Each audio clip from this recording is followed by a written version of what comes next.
नमस्कार, प्रणाम दोस्तों। हम गायिका ब्यूटी भारती देवरिया व गोरखपुर की धरती से, और हमारे बीच में बहुत ही सुंदर गायिका शारदा सनेही दीदी जी, जिनको जो नाम की मोहताज नहीं है, जो सरोज कनौजिया हमारे बीच हम में सिंगर शारदा सनेही आप लोग जानते पहचानते हैं। ये सरोज कनौजिया जी हैं। इनका नया चैनल है। आप लोग इनके चैनल में जाइए, सब्सक्राइब करिए, कमेंट करिए, लाइक करिए। इनको इतना आशीर्वाद दीजिए। देखिए हमारे दीदी हमारे चैनल पे गाना गाएंगी, आप लोग के सुनाएंगे जरूर।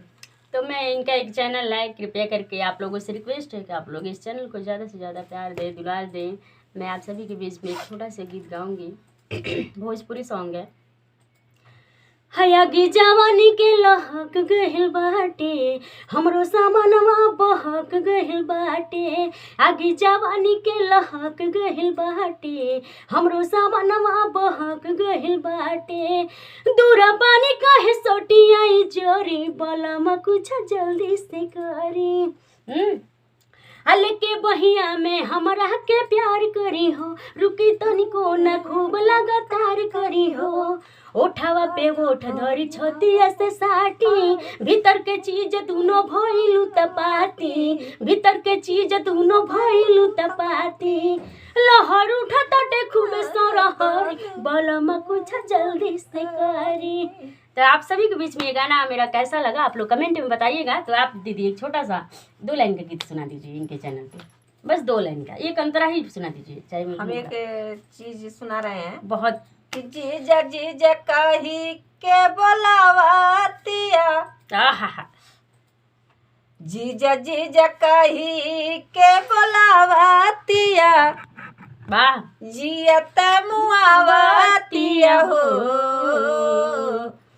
जीजा जीजा कही के बोलावतिया, जियत मुआवतिया हो।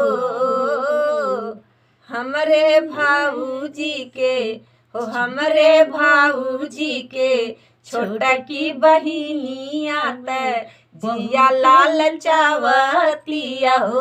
हमारा भौजी के छोटा की बहिनिया त जिया लाल चावतिया हो।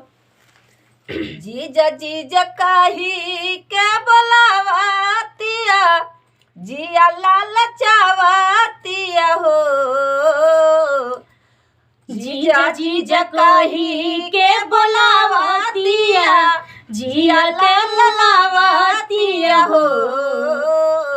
हमरे भाऊजी के, हमरे भाऊजी के छोटा की बहिनिया त जिया लाल चावतिया हो। हमारा भौजी के छोटा की बहिनिया त खूबे लाल चावतिया हो। बहुत बहुत नमस्कार, प्रणाम।